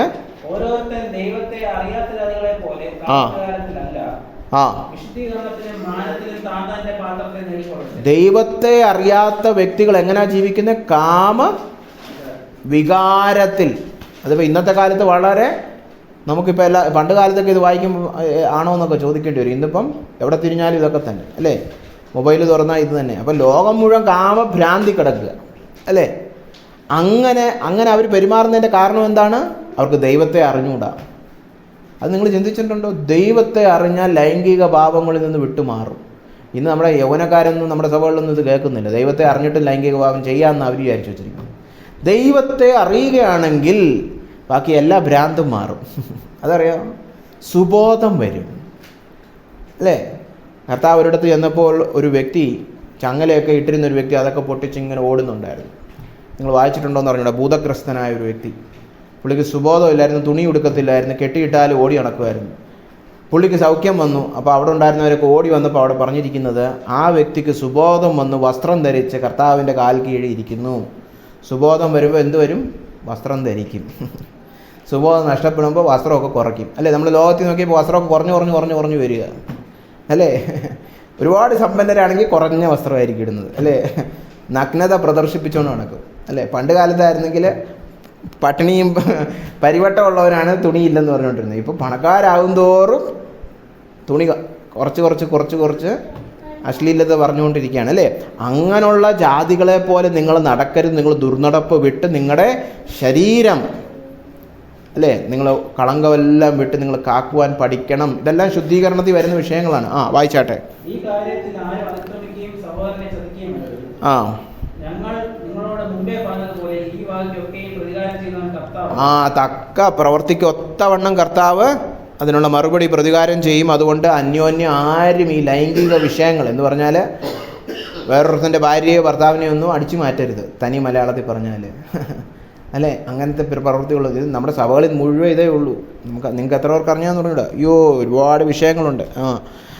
അപ്പോൾ അങ്ങനത്തെ ഈ വിവാഹമോചനം, പിന്നെ വേറെ വിവാഹം, വഴി വെച്ച് കണ്ട ഒരാളെ ഇഷ്ടപ്പെട്ടു, അതുകൊണ്ട് കഴിഞ്ഞ ദിവസം ഞാൻ അറിഞ്ഞ ഒരു പാസ്റ്റർ തൻ്റെ ഭാര്യയെ വിട്ടേച്ച് വേറൊരു സ്ത്രീയുടെ പുറകെ പോയി. അപ്പോൾ ആ പാസ്റ്ററെ വിളിച്ച് നമ്മൾ ചോദിച്ചപ്പോൾ ആ പാസ്റ്റർ അറിയാം, മറ്റേ സ്ത്രീ ഉണ്ടല്ലോ, ഞാൻ കാരണം ഒരുപാട് സഹിച്ചു, അതുകൊണ്ട് ഞാൻ ആ സ്ത്രീക്ക് ജീവൻ കൊടുക്കാൻ പോവാണ്. അപ്പോൾ ഈ ഭാര്യയെ കഴിഞ്ഞ 35 വർഷമായിട്ട് കൂടുള്ള ഭാര്യയെ, ആ സ്ത്രീയെക്കുറിച്ച് പുള്ളിക്കൊരു ദണ്ണവും ഇല്ല. പാസ്റ്ററാണ് ഈ പറയുന്നത്. അപ്പോൾ അങ്ങനെ ഒരുപാട് പ്രശ്നങ്ങളുണ്ട്. അങ്ങനെയൊക്കെ പ്രവർത്തിക്കുന്നവർക്ക് ആരാ മറുപടി തരുന്നത്? സെൻട്രൽ പാസ്റ്ററും സീനിയർ പാസ്റ്ററും ഒന്നുമില്ല, ദൈവം തന്നെ പ്രതികാരം ചെയ്തുള്ളൂ, അല്ലേ? ഗുണം പിടിക്കത്തില്ല ഇങ്ങനത്തെ പ്രവർത്തികളൊക്കെ ചെയ്യുന്നവർ. കാരണം ഇതാണ്, ദൈവം നമ്മെ അശുദ്ധിക്കല്ല വിശുദ്ധിക്കത്രേ വിളിച്ചിരിക്കുന്നത്. അതുകൊണ്ട് ഈ ആജ്ഞ,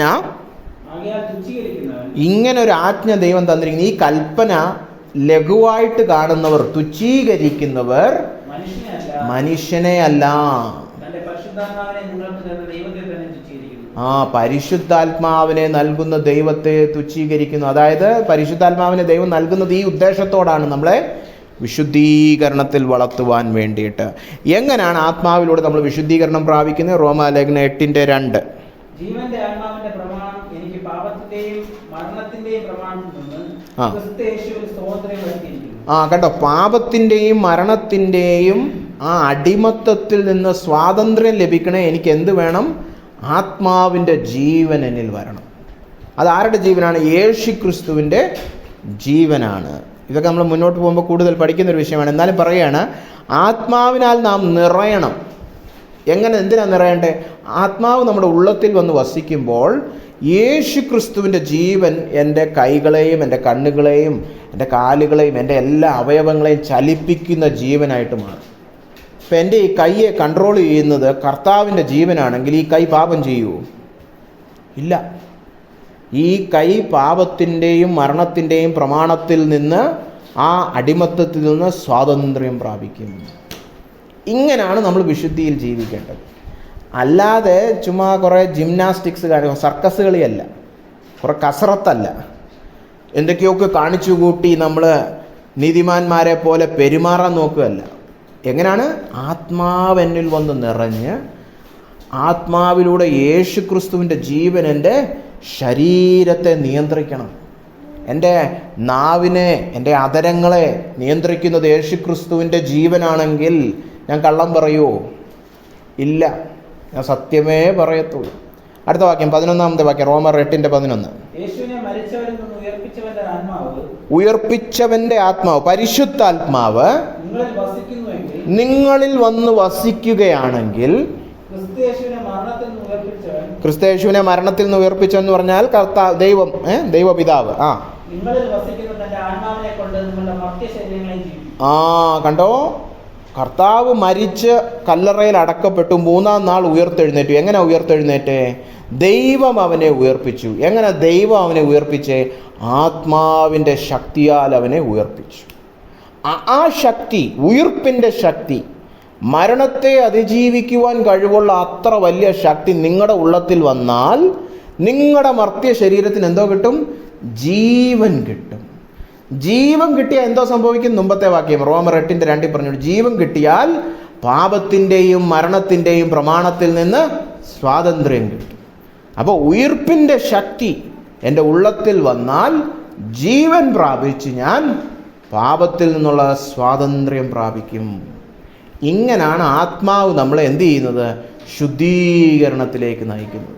അപ്പോൾ നിങ്ങൾ നിങ്ങളുടെ ജീവിതത്തിൽ ഇപ്പോൾ ഏറ്റവും പ്രയാസം, കഠിനമായിട്ട് കണ്ടിരിക്കുന്ന പാപം ഒന്ന് ചിന്തിക്കുക. എനിക്ക് തലകുത്തിന് നിന്നാൽ ഈ പാപത്തിൽ നിന്നൊരു വിടുതൽ കിട്ടുന്നില്ല, എങ്ങനെയെങ്കിലുമൊക്കെ പോയാലും ഒരാഴ്ചയിൽ ഞാൻ ഈ പാപം ചെയ്തിരിക്കും. വളരെ സാധാരണഗതിയും എബ്രായ ലേഖനത്തിൽ പറയുന്ന മുറുകെ പറ്റുന്ന പാപം എല്ലാ ദിവസവും ചിലപ്പോൾ ചെയ്യും, അല്ലെങ്കിൽ എല്ലാ ആഴ്ചയും ചിലപ്പോൾ ചെയ്യും. അങ്ങനെ ഒരു പാപം നിങ്ങൾ ചിന്തിക്കുക. നിങ്ങൾ എന്നിട്ട് ഈ വാക്യം മനസ്സിലെടുത്ത് നിങ്ങൾ ഒന്ന് ചിന്തിക്കണം. ഉയിർപ്പിൻ്റെ ശക്തിക്ക് ഈ പാപത്തെ അതിജീവിക്കാൻ കഴിയുമോ ഇല്ലയോ? നിങ്ങളുടെ വിശ്വാസം നിങ്ങൾ തന്നെ ഒന്ന് ചോദ്യം ചെയ്യണം. മരിച്ചു കിടന്ന യേശുക്രിസ്തുവിനെ കല്ലറയിൽ നിന്ന് ഉയർപ്പിക്കുവാൻ കഴിയുന്ന ശക്തി എൻ്റെ ഉള്ളത്തിൽ വന്നാൽ ഈ പാപത്തെ എനിക്ക് അതിജീവിക്കുവാൻ കഴിയുകയോ ഇല്ലയോ എന്ന് നിങ്ങൾ തന്നെ ചോദിച്ച് നിങ്ങളുടെ വിശ്വാസം ഒന്ന് ശോധന ചെയ്യണം, ഒന്ന് കണ്ടുപിടിക്കണം വിശ്വാസം ഉണ്ടോ എന്ന്. ഈ വാക്യം ധ്യാനിച്ച് ആ വിശ്വാസം പ്രാപിച്ചിട്ട് ആത്മാവിനാൽ നിറഞ്ഞ് ആ പാപത്തെ നിങ്ങൾ എതിർക്കണം. കർത്താവെ എന്നിൽ വന്ന് വസിച്ചാട്ടെ. നിങ്ങൾ പാപം ചെയ്യാൻ ഉപയോഗിക്കുന്ന നിങ്ങളുടെ കൈയാണോ കാലാണോ വായാണോ എന്നൊക്കെ ചിന്തിച്ചിട്ട് പ്രാർത്ഥിക്കുക. എൻ്റെ ആദരങ്ങളെ കർത്താവ് നീ ശക്തീകരിക്കണം, നീ തന്നെ വന്ന് വസിച്ച് നീ തന്നെ നിയന്ത്രിച്ചാട്ടെ. അങ്ങനെ എനിക്ക് പാപത്തിൻ്റെ മേലൊരു ജയം വേണം. നിങ്ങൾ തന്നെ ഒന്ന് വീട്ടിൽ പോയി ഒന്ന് ചെയ്തു നോക്കുക. ഇത് ഹോംവർക്കായത്. വീട്ടിൽ പോയി ചെയ്തു നോക്കുക. നിങ്ങൾക്ക് ഫലം കണ്ടോ ഇല്ലേ നമുക്ക് അടുത്ത പ്രാവശ്യം നോക്കാം. ശരി, ഇതിനോട് ചേർന്ന് നമ്മൾ അവസാനത്തിലേക്ക് കടക്കുകയാണ്. 5 മിനിറ്റ് കൂടെ പോകും.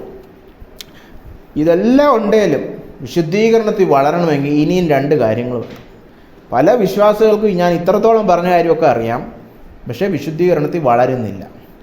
2 കാര്യങ്ങളും കൂടെ നമ്മൾ ചിന്തിക്കണം. എങ്കിലേ ശുദ്ധീകരണം ഈ പറഞ്ഞതുപോലെ വിശ്വാസത്താൽ വചനത്തിലൂടെ ആത്മാവിൽ സംഭവിക്കത്തുള്ളൂ. അതെന്താണെന്നറിയാം? ഒന്നാമത്തേത് വേർപാട്. ലോകത്തിൽ നിന്ന് നമ്മൾ വ്യത്യസ്തരായിരിക്കണം, വേർപാട് കാത്തു സൂക്ഷിക്കണം. അതാണ് 2 കൊരിന്ത്യർ 6-ാം അധ്യായം 14 മുതൽ 7-ാമത്തെ അധ്യായം 1-ാമത്തെ വാക്യം വരെ. ഇണയില്ലാ പിണ കൂടരുത്. ഇണയില്ലാ പിണ എന്ന് പറഞ്ഞാൽ അറിയാവോ? ഈ കാളകളെയും പശുവിനെയൊക്കെ നമ്മൾ നുകം വെക്കുമല്ലോ, കാളവണ്ടിയുടെ മുമ്പിൽ ഒരു നുകം വെക്കുമല്ലോ, അതിനെയാണ് ഇണയില്ല ഈ പിണ എന്ന് പറയുന്നത്. അപ്പം ഞാനൊരു കാളവണ്ടി വാങ്ങിച്ച് വെച്ച് കാളവണ്ടിയുടെ മുമ്പിൽ ഒരു കാളയും ഒരു കഴുതയും കൂടെ വെച്ചു. നിങ്ങളെന്താ പറയും? അയ്യോ ചേരുന്നില്ലെന്ന് പറയും അല്ലേ? ഒരു കാളയും പിന്നെ ഒരു പട്ടിയും വെച്ചു, ഇങ്ങനെ ഇരിക്കുക കാളവണ്ടി. എന്താ പറയും? 2 കാളയെ വെക്കണമെന്ന് പറയും, അല്ലെ 2 പശു അല്ലേ? അങ്ങനെ വേണം നിങ്ങൾ കാളവണ്ടിയോ എന്താ പറയുക ഈ വണ്ടി ഓടിക്കാനെന്ന് പറയുന്നത്. എന്ന് പറഞ്ഞതുപോലെ കർത്താവിൻ്റെ ഈ നുകത്തിനടി വന്നവർ അപ്പുറത്തെ സൈഡിൽ അവിശ്വാസിയായിട്ടുള്ള കൂട്ടായ്മ പാടില്ല. നമ്മൾ അവിശ്വാസികളുമായിട്ട് സൗഹൃദം കാണും, ബന്ധം കാണും, അയൽപ്പക്കമായിരിക്കും. അവരുടെ വഴികൾ പിന്തുടരാൻ പാടില്ല, വ്യത്യസ്തരായിരിക്കണം. തുടർന്ന് വായിച്ചാട്ടെ. നീതിക്കും അധർമ്മത്തിനും തമ്മിൽ ഒരു ചേർച്ചയുമില്ല. വെളിച്ചവും ഇരുളും തമ്മിൽ ഒരു കൂട്ടായ്മയുമില്ല. ബലിയാൽ എന്ന് പറഞ്ഞാൽ ബാൽ എന്ന് പറയുന്ന വേറൊരു അന്യദൈവന്റെ കാര്യമാണ്. ക്രിസ്തുവിനും അന്യദൈവങ്ങളും താഴെ ഒരു ബന്ധവും ഇല്ല. എന്തോഹരി? നമുക്ക് ഒരു ഓഹരിയുമില്ല, ഒരു ബന്ധവുമില്ല, ഒരു ഇടപാടുമില്ല, ഒരു കൂട്ടായ്മയുമില്ല, ഒരു ചേർച്ചയുമില്ല. ദേവാലയവും വിഗ്രഹവുമായിട്ട് ഒരു ബന്ധവും ഇല്ല. നാം ജീവനുള്ള ദൈവത്തിന്റെ ആലയമല്ലോ.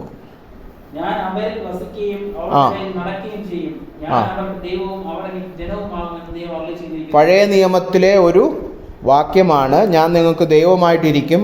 തുടർന്ന് വായിച്ചാട്ടെ.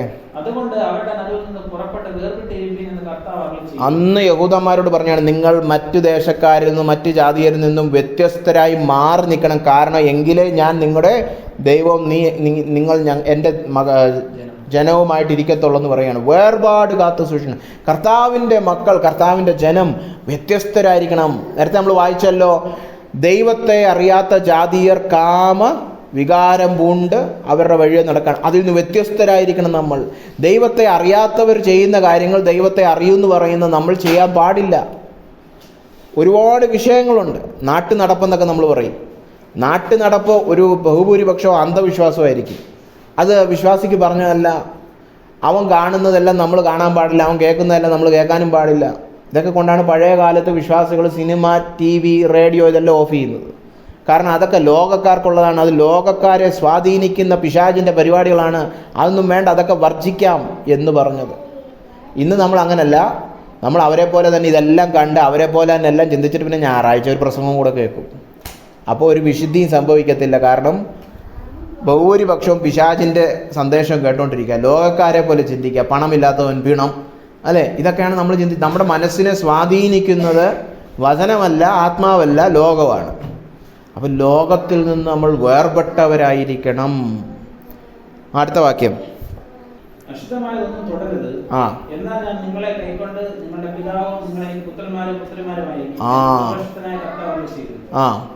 പ്രിയമുള്ളവരെ, ഈ വാഗ്ദാനങ്ങൾ നമുക്കുള്ളതുകൊണ്ട് ഈ വാഗ്ദത്തം നമ്മൾ വിശുദ്ധരായി, നേരത്തെ നമ്മൾ തിമോത്തിയിൽ വായിച്ചു പോലെ, നമ്മൾ വേർപെട്ടിരിക്കുകയാണെങ്കിൽ നമുക്ക് മാനപാത്രമാകാൻ കഴിയുമെന്ന് പറഞ്ഞതുപോലെ, നമുക്ക് ഇത്രയധികം വാഗ്ദത്തങ്ങൾ ഉള്ളപ്പോൾ എന്ത് ചെയ്യണം? നമ്മൾ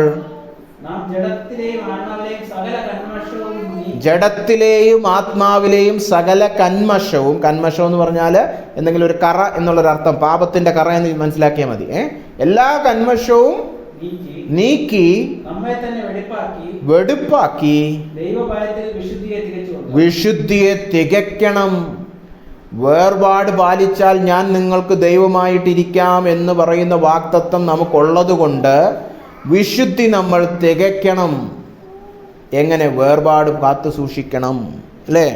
അടുത്ത വാക്യം യാക്കോബ് 4:4.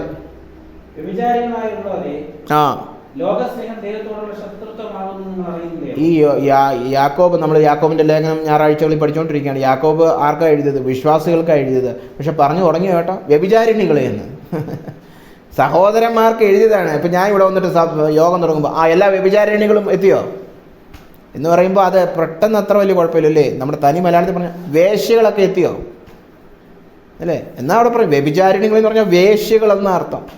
എന്തുകൊണ്ടാണ് അവർ വേശ്യകളെന്ന് വിളിച്ചേ? 2 പുരുഷനുണ്ട്, ലോകമുണ്ട്, ദൈവമുണ്ട്, അല്ലേ? ആത്മീയ തലത്തിൽ വേശ്യാവൃത്തി ചെയ്തുകൊണ്ടിരിക്കുക. ലോകത്തിൻ്റെ പുറകെയും പോകും, ദൈവത്തിൻ്റെ പുറകെയും പോകും. അങ്ങനെ പോകരുത്. കാരണം എന്താണ്? ലോകസ്നേഹം ദൈവത്തോടുള്ള ശത്രുതയാണ്. കല്യാണം കഴിച്ച ഒരു ഭാര്യയോട് നമ്മൾ പറയാണ്, അപ്പുറത്ത് അവൻ്റെ അവിടെ പോകരുത്, നീ അവനുമായിട്ട് കട്ടിൽ പങ്കിടരുത്. കാരണം എന്താണ്? അവൻ്റെ പുറകെ പോകുന്നത് നിൻ്റെ ഭർത്താവിനോടുള്ള ശത്രുത കാണിക്കലാണ്. ഭർത്താവിൻ്റെ ഹൃദയത്തെ വേദനിപ്പിക്കുക എന്ന് പറയുന്നത് പോലെ നമ്മൾ എന്താ പറയുക, പാതിവൃത്യം കാത്തു സൂക്ഷിക്കണം. കർത്താവിനോട് മാത്രം നമ്മൾ പ്രതിബദ്ധതയുള്ളവരും സ്നേഹമുള്ളവരുമായിരിക്കണം. ലോകസ്നേഹം, ഇപ്പം ലോകത്തിൻ്റെ കാര്യമൊക്കെ നമ്മൾ കാണാൻ പിടിച്ച് വെച്ചിരിക്കുക. പണം വേണം, സ്റ്റാറ്റസ് വേണം, ഇങ്ങനെ ലോകം പഠിപ്പിക്കുന്ന എല്ലാം അത് ചെയ്യുമ്പോൾ നമ്മൾ ഓർത്താണ് നമ്മൾ വേശ്യകളായിക്കൊണ്ടിരിക്കുക നമ്മൾ ആത്മീയതലത്തിൽ, അല്ലേ? 1 യോഹന്നാൻ 2:15 വേഗത്തിൽ വായിക്കാം. ലോകത്തെയും ലോകത്തിലുള്ളതിനെയും സ്നേഹിക്കരുത്. ഒരുവൻ ലോകത്തെ സ്നേഹിക്കുന്നുവെങ്കിൽ അവനിൽ പിതാവിന്റെ സ്നേഹമില്ല. ലോകത്തെ സ്നേഹിക്കരുത്. ലോകത്തെ എന്ത് ചെയ്യണം? അതിൽ നിന്ന് വേർപെട്ടവരായിരിക്കണം. എന്ന് വെച്ചാൽ ലോകക്കാരെ എല്ലാം അടിച്ചിറക്കണമെന്നല്ല കേട്ടോ, വ്യക്തികളെ കാര്യമല്ലേ പറയുന്നത്. ആ സമ്പ്രദായം, അവരുടെ വിശ്വാസം, അവരുടെ മൂല്യങ്ങൾ, ഇതൊന്നും നമുക്ക് ചേർന്ന് പോകുന്നതല്ല. നിങ്ങൾ അയൽപ്പക്കത്തുള്ള അവിശ്വാസികളൊക്കെ വെറുക്കണമെന്നല്ല ഈ പറഞ്ഞു വരുന്നത്. വേർപെട്ടിരിക്കണം. അവരുടെ വഴികളൊന്നും പിൻഗമിക്കരുത്. വചനം പറയുന്നത് പോകാവുള്ളൂ. ഇനി നമ്മൾ 2 കൊരിന്ത്യർ 7:1 വായിച്ചപ്പോൾ ആ വാക്യത്തിൻ്റെ അവസാനം പറഞ്ഞത് നിങ്ങൾ കേട്ടോ? എങ്ങനെ വിശുദ്ധിയെ തികയ്ക്കണമെന്നാ പറഞ്ഞേ?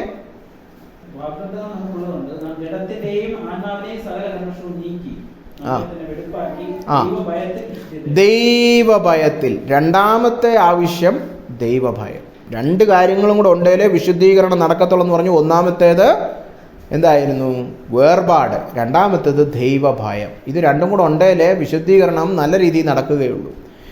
ദൈവഭയം 1 പത്രോസ് 1:14 മുതൽ 19 വരെയുള്ള വായിച്ച് നമുക്ക് അവസാനിപ്പിക്കാം. പണ്ട് നിങ്ങളുടെ അജ്ഞാനകാലത്തുണ്ടായിരുന്ന മോഹങ്ങളെ മാതൃകയാക്കാതെ നമ്മൾ അവിശ്വാസികളായിരുന്നപ്പോൾ വെച്ചു വെറുപ്പിച്ച പാപമോഹങ്ങളെ നിങ്ങൾ എന്ത് ചെയ്യരുത്? മാതൃകയാക്കരുത്. ഇനിയും അതിന്റെ പുറകെ പോകരുത്. നിങ്ങളെ വിളിച്ച വിശുദ്ധനൊത്തവണ്ണം അനുസരണമുള്ള മക്കളായി എല്ലാ നടപ്പിലും വിശുദ്ധരാകുക. വിളിച്ചവൻ്റെ വിശുദ്ധിക്കൊത്തവണ്ണം കർത്താവിൻ്റെ സ്വഭാവത്തോട് അനുരൂപനാകുവാനാണ് നമ്മളെ വിളിച്ചിരിക്കുന്നത്. അവൻ്റെ സ്വഭാവത്തിനൊത്തവണ്ണം നമ്മൾ വിശുദ്ധി കാത്ത് സൂക്ഷിക്കണം. കാരണം വായിച്ചാട്ടെ, ഇത് പഴയ നിയമത്തിലെ ഒരു വാക്യമാണ്. ഞാൻ വിശുദ്ധനാകയാൽ നിങ്ങളും വിശുദ്ധരായിരിക്കണം. മുഖപക്ഷം കൂടാതെ ഓരോരുത്തരുടെ പ്രവൃത്തിക്ക് തക്കവണ്ണം ന്യായം വിധിക്കുന്നവനെ നിങ്ങൾ പിതാവെന്ന് വിളിക്കുന്നുവെങ്കിൽ. കേട്ടോ, മുഖപക്ഷം നോക്കാതെ, അയ്യോ ഞാനൊരു പാസ്റ്ററാണല്ലോ, ഞാനൊരു പ്രസംഗകനാണല്ലോ, അങ്ങനൊന്നും പറഞ്ഞ് കർത്താവ് ഒരാൾക്കും ഒരു രീതിയിലും ഒരളവും കൊടുക്കാൻ പോകുന്നില്ല. മുഖപക്ഷം നോക്കാതെ അന്ത്യനാളിൽ കർത്താവ് എല്ലാവരെയും വിലയിരുത്തും. അങ്ങനെയുള്ളവനെയാണ് നമ്മൾ എന്തെന്ന് വിളിക്കുന്നത്? പിതാവേ എന്ന് വിളിക്കുന്നത്. അങ്ങനെ വിളിക്കുകയാൽ എന്ത് ചെയ്യണം? പ്രവാസകാലം എന്ന് പറഞ്ഞിരിക്കുന്നത് നമ്മൾ ഈ ഭൂമിയിൽ, നമ്മുടെ ഈ ലോകമല്ല നമ്മുടെ സ്ഥായിയായ ഭവനം, അല്ലേ? നമ്മളിവിടെ അന്യരും പരദേശികളുമാണ്. ഇനി കർത്താവ് വന്ന് ഇവിടെ ഒരു ഭൂമിയും ഒരു സ്വർഗവും സൃഷ്ടിക്കുമ്പോൾ അതാണ് നമ്മുടെ ശരിയായ ഭവനം. ഇത് ഏതോ ഒരു വിദേശത്ത് ഞാൻ വന്ന് താമസിക്കുകയാണ്. അതുകൊണ്ടാണ് ഞങ്ങൾ ലോകത്തിൻ്റെ ആൾക്കാരല്ല എന്ന് പറയുന്നത്. ഈ ലോകത്തിൻ്റെ ഒന്നും നമുക്ക് വേണ്ട, നമ്മളിവിടെ പരദേശികളാണ് എന്ന് പറഞ്ഞ പോലെ അതാണ് പ്രവാസകാലം. ഈ പ്രവാസകാലം നിങ്ങളുടെ ഈ ഭൂമിയിലെ ജീവിതം എന്നതിൻ്റെ അർത്ഥം അതെങ്ങനെ ജീവിക്കണം എന്നാണ് പറഞ്ഞ്. പ്രവാസകാലം ഭയത്തോടെ കഴിപ്പീൻ. കേട്ടോ, രക്ഷിക്കപ്പെട്ടു, ഇനി കർത്താവ് വരുന്നത് വരെ അല്ലെങ്കിൽ മരണം വരെ എങ്ങനെ ജീവിക്കണം? ഭയത്തോടെ ജീവിക്കണം. എന്ത് ഭയം? ഞാൻ ഒരു നാളെല്ലാം പോയി കണക്ക് കൊടുക്കേണ്ടി വരും. കർത്താവ് എന്നെ വിലയിരുത്തുന്ന ഒരു ദിവസമുണ്ട്. അന്ന് ഒരു മുഖപക്ഷവും കാണിക്കത്തില്ല. പ്രവൃത്തികൾക്കൊത്തവണ്ണം വിശ്വാസത്തിൻ്റെ പ്രവൃത്തികൾ ഉണ്ടായിരുന്നോ ഇല്ലെന്നൊക്കെ അന്ന് ചോദിക്കും. വിശുദ്ധീകരണത്തിൽ പടിപടിയായിട്ട് നീ യേശുവിൻ്റെ സ്വഭാവത്തിലേക്ക് വളർന്നു എന്നൊക്കെ അന്ന് ചോദിക്കും. അന്ന് ഒരു മുഖപക്ഷവും ഇല്ല. അയ്യോ ഞാൻ എല്ലാ ബുധനാഴ്ചയും പോയി ബൈബിൾ സ്റ്റഡി, അതൊന്നും അവിടെ ഒന്നും ബാധകമല്ല. നീ വ്യക്തിപരമായി നിൻ്റെ ജീവിതത്തിലെ വിശുദ്ധി പാലിച്ചോ ഇല്ലേ? അങ്ങനെയുള്ള വ്യക്തിയെ നമ്മൾ പിതാവെന്ന് വിളിക്കുന്നതുകൊണ്ട് ആ ഭയത്തിൽ ഇത് ജീവിതം മുഴുവൻ ജീവിക്കണം. തുടർന്ന് വായിച്ചേ. പാരമ്പര്യമുള്ള നിങ്ങളുടെ നടപ്പിൽ നിന്ന് നിങ്ങളെ വീണ്ടെടുത്തിരിക്കുന്നത് പൊന്ന് വെള്ളി മുതലേ അഴിഞ്ഞുപോകുന്ന വസ്തുക്കളെ കൊണ്ടല്ല, ക്രിസ്തു എന്ന നിർദോഷവും നിഷ്കളങ്കവുമായ കുഞ്ഞാടിന്റെ വിലയേറിയ രക്തം കൊണ്ടത്രേ എന്ന് നിങ്ങൾ അറിയുന്നുവല്ലോ. അത് മറന്നു പോകരുത്. എത്ര വില കൊടുത്താണ് നമുക്ക് ഈ രക്ഷ ദൈവം നൽകിയത്. രക്ഷിക്കപ്പെട്ട് കഴിഞ്ഞ് തോന്നിവാസം ചെയ്യുമ്പോൾ നമ്മൾ എന്താ ചെയ്യുന്നതെന്നറിയാമോ? ഈ രക്ഷ എനിക്ക് നൽകുവാൻ കർത്താവ് എന്തുമാത്രം പങ്കപ്പാടെടുത്തു എന്ന് നമ്മൾ മറന്നുപോയി. പൊന്നും വെള്ളിയൊന്നും കൊടുത്തത്, അതൊക്കെ അവിടെ പറഞ്ഞ് അഴിഞ്ഞു പോകുന്നത് ചവറെന്നുള്ള രീതിയിലാണ് പറഞ്ഞിരിക്കുന്നത്. അതൊന്നും അല്ല കൊടുത്തത്. എന്താ കൊടുത്തത്? കുഞ്ഞാടിൻ്റെ വിലയേറിയ രക്തം ചീന്തിയാണ് എനിക്ക് ഈ രക്ഷ എന്ന അനുഭവത്തിലേക്ക് ഞാൻ കടന്നു വന്നത്. ആ രക്തത്തെ ഞാൻ നിന്ദിക്കുന്നതിന് തുല്യമാണ് എന്ത്? രക്ഷിക്കപ്പെട്ട് കഴിഞ്ഞ് രക്ഷയുടെ ഉദ്ദേശം എൻ്റെ ജീവിതത്തിൽ നടക്കാതിരിക്കുമ്പോൾ, അല്ലേ? നമ്മൾ കടമെടുത്ത് കഷ്ടപ്പെട്ട് 3 ജോലി ചെയ്ത് പൈസ ഉണ്ടാക്കി കുഞ്ഞിനെ കൊണ്ട് സ്കൂളിൽ ചേർത്ത് അവനെന്താ ചെയ്യുന്നത്? കട്ട് ചെയ്ത് തിയേറ്ററിൽ സിനിമ കാണാൻ പോയി. നമുക്ക് എന്തോ തോന്നും? ദണ്ണം തോന്നും. ഇവന് ഒരു ബോധമില്ലല്ലോ നമ്മൾ എന്ത് കഷ്ടപ്പെട്ടാണ് ഇവനെ അയക്കുന്നത്, അല്ലേ? കടവും കടത്തുമേ കടവും നടു ഒടിച്ചാണ് ഇവനെ സ്കൂളിൽ വിടുന്നതെന്ന് അവനറിയുന്നില്ല എന്ന് പറയുന്നത് പോലെ ഞാൻ ഈ ഭൂമിയിൽ വന്ന് കണ്ട പാപത്തിൻ്റെ എല്ലാം നടുവിൽ ജീവിച്ച് അവസാനം ക്രൂശിൽ മരിച്ച് നിങ്ങളുടെയൊക്കെ എതിരെയുള്ള ദൈവത്തിൻ്റെ ക്രോധമെല്ലാം സഹിച്ച് നിങ്ങളെല്ലാം രക്ഷിച്ചിട്ട് നിങ്ങൾക്ക് വിശുദ്ധി വളരണ്ടെന്ന് ഇപ്പോൾ കർത്താവിന് എന്തോ തോന്നും? ദണ്ണം തോന്നും. അങ്ങനെ വരാതിരിക്കാൻ നമ്മൾ എന്ത് ചെയ്യണം?